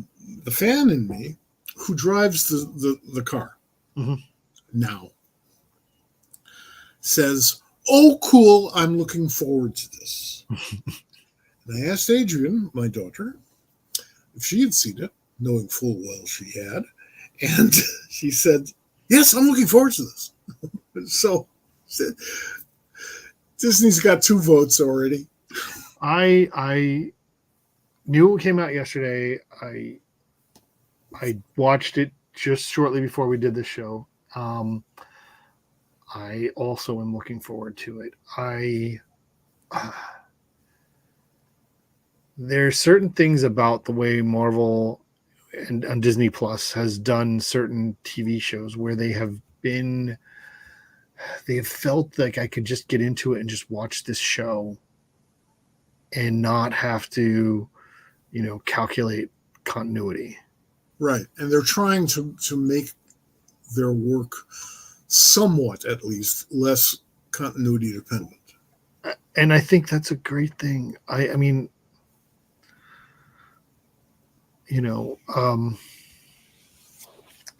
there's it just looks a lot of fun. If you haven't seen the trailer, you can go find it.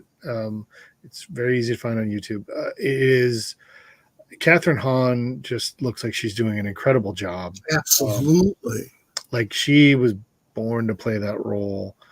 I can't imagine anybody else doing it. She's so good. And it's also such a shock to see her as Agatha from where she came from on the WandaVision, right? It's wow. This woman has real power. Also, Patty LuPone is in it, which yeah, I am a huge fan of Patty LuPone. I'm a huge fan of Patty. Tell you what else I'm looking forward to. What's that? I think they're calling it this week. They're calling it just Noir or Spider Noir, but they're doing the Spider-Man Noir series as like an 8-parter on Amazon. Marvel, Sony, and Sony are producing it. I'm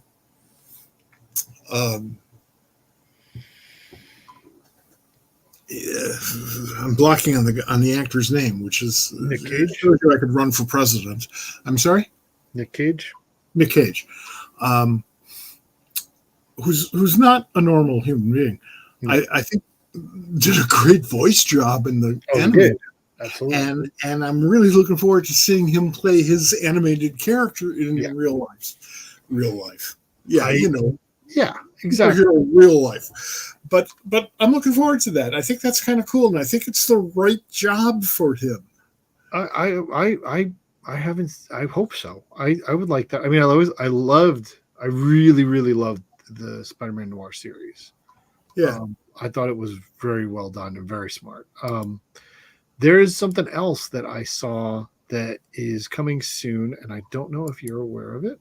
So I want to see if I can bring it up here. Uh-oh. He's got it in the computer somewhere. Got it in here. There you go.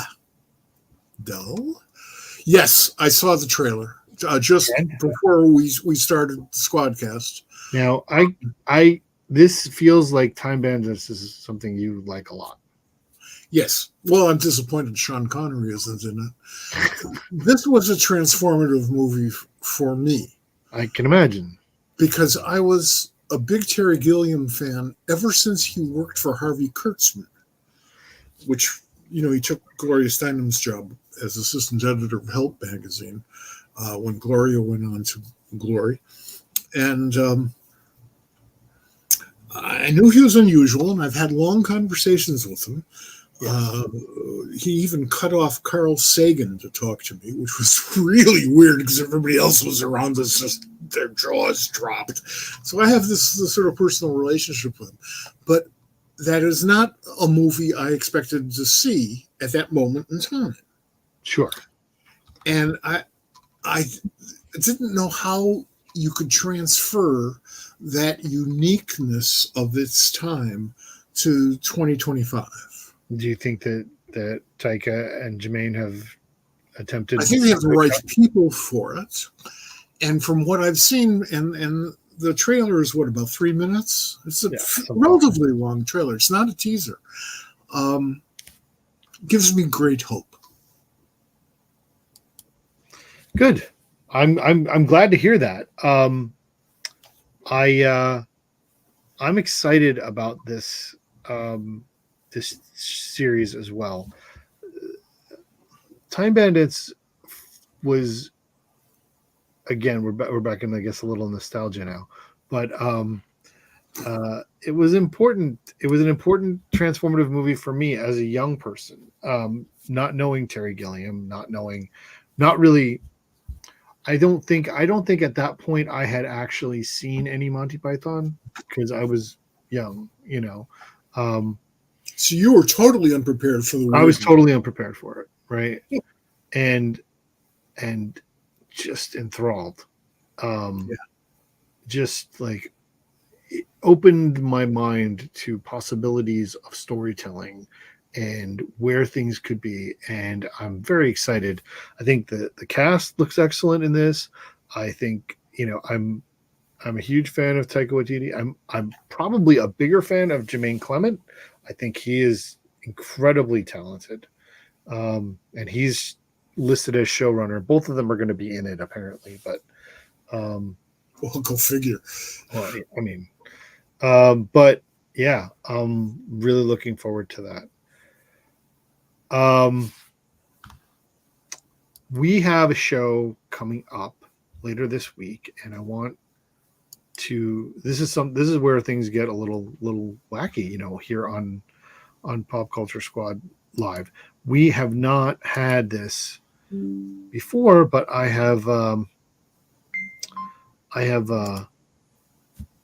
we have so many people that we need to talk to and so many things that we need to talk about that we have opened up Thursdays. I did this without you knowing, so you might be mad about it, but we're doing it. And so either Do I sound mad? Do I seem mad? no, I'm I'm just Have saying. you ever What was seen me it? mad? Get on board or shut the fuck up. Was that the expression? That's what we're doing. Thursday night, we're going to have Joe Illidge on. We're going to be talking about the Epiphany Engine, his new project. We're talking about a lot of Joe Illidge. He's a loquacious man who has done quite a number of interesting things in this business. Probably talk about some milestone stuff. We'll talk about his DC stuff. We'll talk about what he's got going on mostly because I'm very excited about it. Really taking in I feel like he is trying very hard and doing a good job of honoring Dwayne McDuffie's legacy as letting things that are black be black.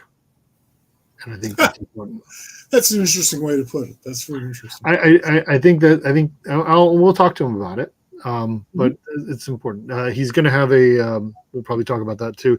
There's going to be a Dwayne McDuffie panel at San Diego that he's going to be on, and I think he's hosting it. So that's coming up this week. Oddly enough, the first time I actually talked with Joe was just a couple of years ago. We were on a panel, a wonderful panel in tribute to Denny O'Neil. Oh, okay. At San Diego, without benefit of actually having to be in San Diego. Right, that was the COVID. So we did this Zoom panel, which I was trepidatious about, and I didn't have to be. It was great. It was really a great panel. Of course, I wasn't wearing pants, but it was a great panel. And you pulled it off. We've corresponded. I'm sorry? I said you pulled it off, literally. Oh yeah, literally. I'm looking forward to talking with him, but we've developed this sort of relationship over Facebook and other stuff, and so personally, this is a cool thing for me. This is really cool. This is a guy I want to be better. Good, that's awesome. I want to. So that's what's coming up. That's what we got going on. There's a show next week. Next week on Tuesday we have Tom Zoller. Next week on Wednesday next week on Thursday again we have Fred Van Lente and possibly more, but definitely Fred Van Lente. And so for you folks who are watching, this is the way it's going to be. We're going to try and be here every Tuesday night. Tuesday's a great night for us. It's a great night for you. We're going to do that. There are Thursdays that work. There are Thursdays that don't work. So if it's Thursday that doesn't work for us, travel usually involved in that. We're not going to do that. But plan on being here Tuesdays and Thursdays, some Thursdays as well. That's the schedule. And check out the website because Bob is very good about keeping Make sure you follow our socials. Make sure you subscribe to this channel wherever you're watching it, because you'll find out if you subscribe, you'll get alerted when we're going to be live and who we're going to have. So, All right.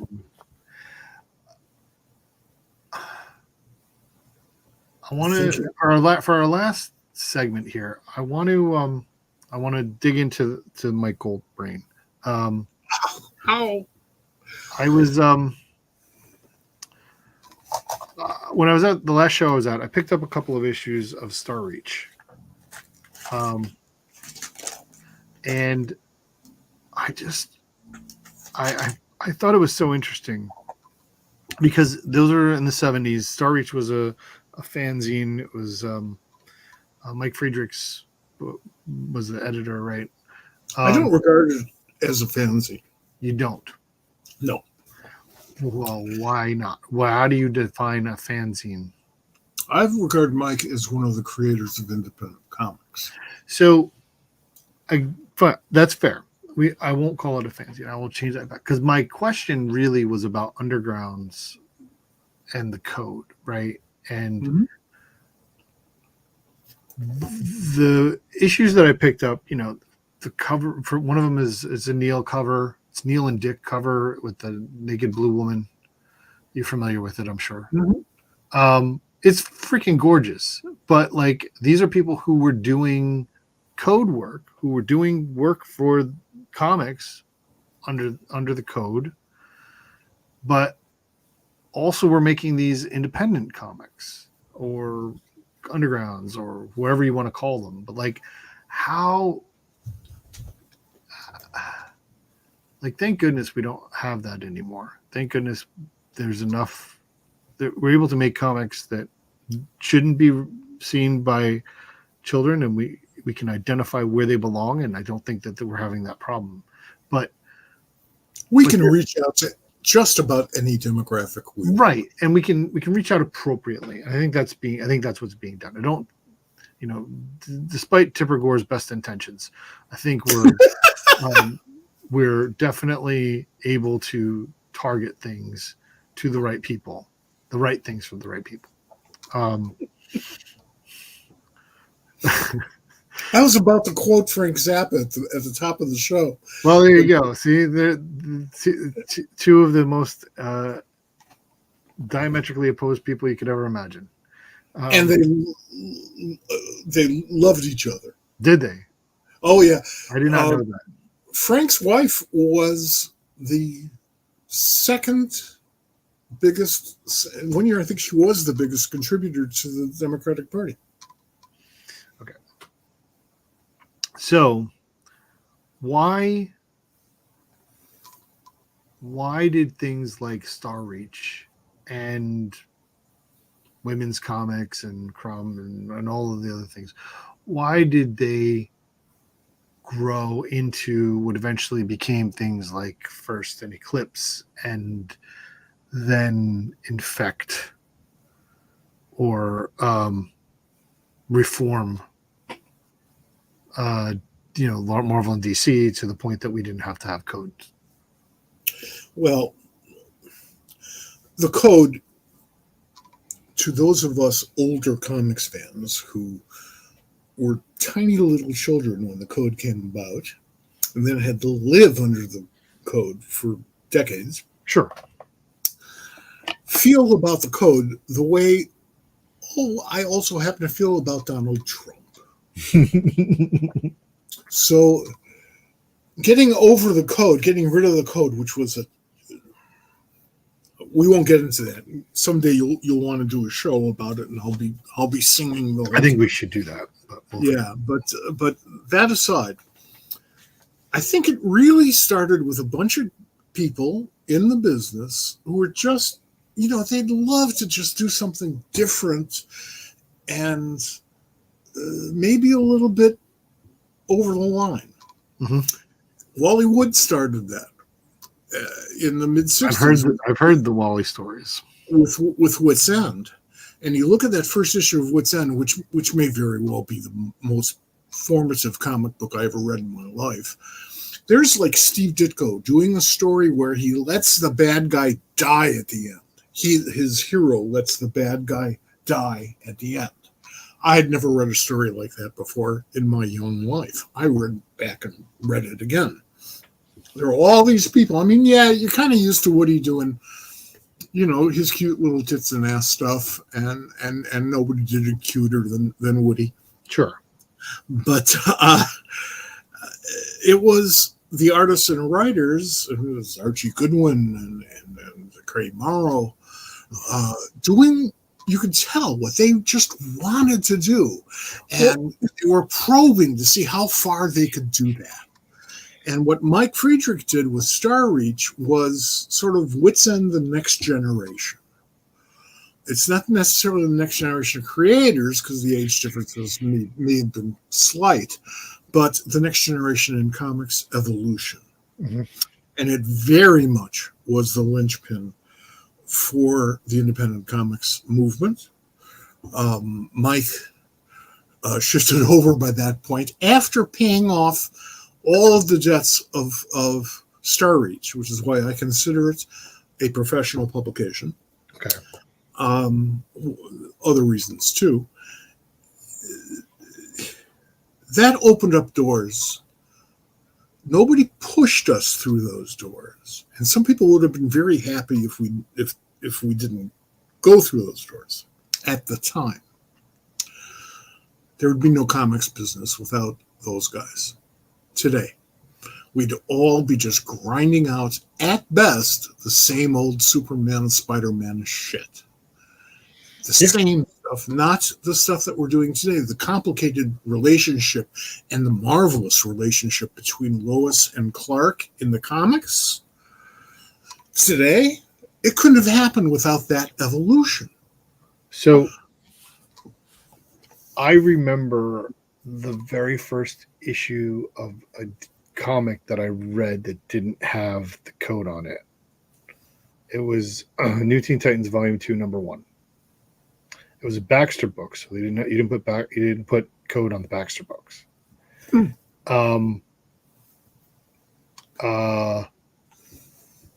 And what it wouldn't have passed. It wasn't just because it wasn't there. It wasn't just because it was on a different paper, but it wouldn't have passed because Starfire was very much sleeping in bed naked with Nightwing. Oh yeah. That actually got called out on the 700 Club TV show.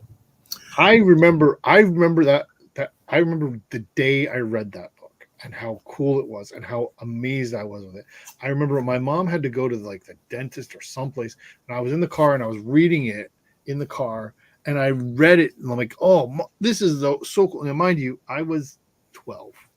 So it was just the coolest thing, because it was like, okay, this feeling that I had about this medium that was telling amazing stories isn't just for kids. It isn't just right. this end. It doesn't have to end and always be an Archie book. Yeah, we were expanding actually Archie isn't anymore, but we were expanding our horizons. One can argue we should have done that 30 years earlier, but we couldn't because they were burning comic books back then. Right. Well, I don't think our audience should, not be aware of the fact that your mark on the conversation that we're having is important.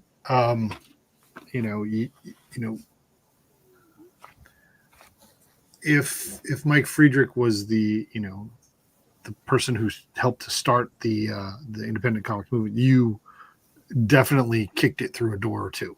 But like doors when in my life. when you were founding first and you were going to make this, did you think about, do you make it code worthy or not? No. The Did rule. you ever have that? You never had that conversation? Never thought like, we're just going outside. No, I had a rule at First Comics which evolved, but the starting rule at First Comics was something with which I was intimate. I said, we can do anything that they can broadcast, even at 3 a.m. Having done a lot of radio at 3 a.m, I know what you can get away with. But at that point in time, the language was loosening up a little bit on radio. You could talk about things that would not have passed the code at the time.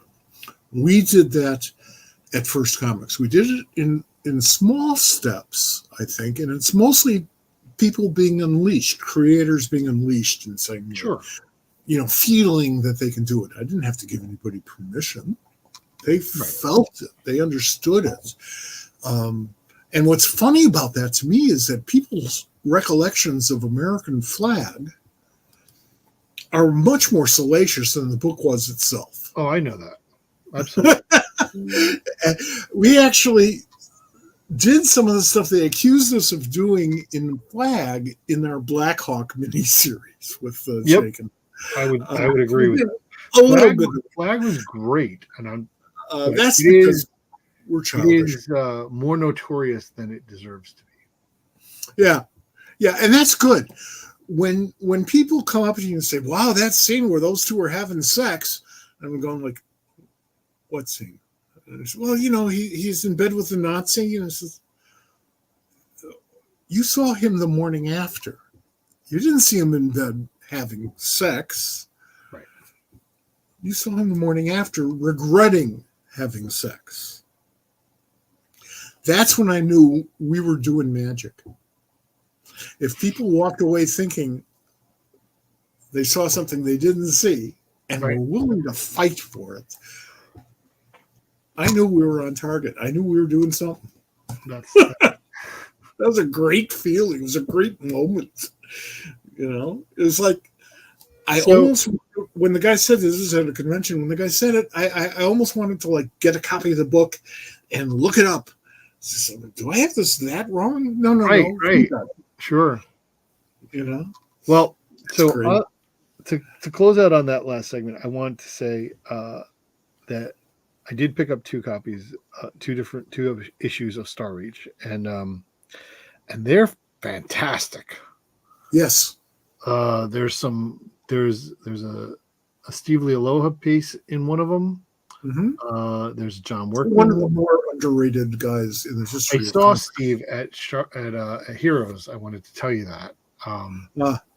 And he was great. We had a short conversation, but we talked a little bit about Trina, and he looked good. He looked, like he's. I haven't seen him in years. Yeah, nor have I. Although we've talked, we've corresponded. Steve's a great guy. I met him at a Thanksgiving dinner at Jeanette Kahn's apartment. Not surprising. In 1976. He's a young man then. So was I. All right. So my point is, if you can find those, if you run across old independent comics, which we will call them, get them, read them, find them. They're good. If you find any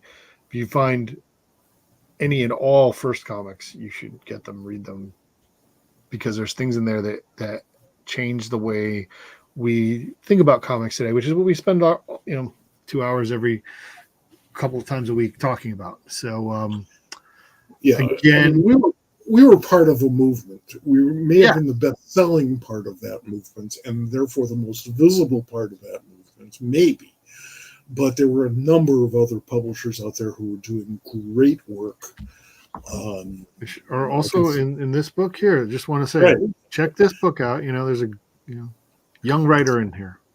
And it was so exciting to at a convention, which were much smaller in those days. We only had 5,000 people, and being part of that, because people regarded us as magicians we're changing comics. No, we're not. We're just acknowledging the fact that it's like a year later. That's all. That's all we're doing. All right, guys. We have had a great show tonight. Thank you, everybody, for watching. Thank you for participating. Please continue to participate in our show. Make sure, again, you follow us, subscribe to wherever you're watching this. Tell your friends about it. Share it out. Let people know so they can, this can be reshared. People can see Tana, which was, the best part of this show. She's always the best part of everything. I'm really looking forward to Space Cat. She sold me a book right here. Exactly. So we will see you in 2 days. We will see you on Thursday night. Everybody be here. Thanks to you, Mike, for being here. Thanks to you, Bob, for putting it all together. Absolutely. Everybody have a great night. And let me just get us out of here. We will see you later. All right.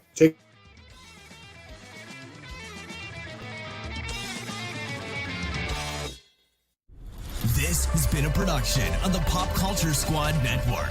PopCultureSquad.com. How do you nerd?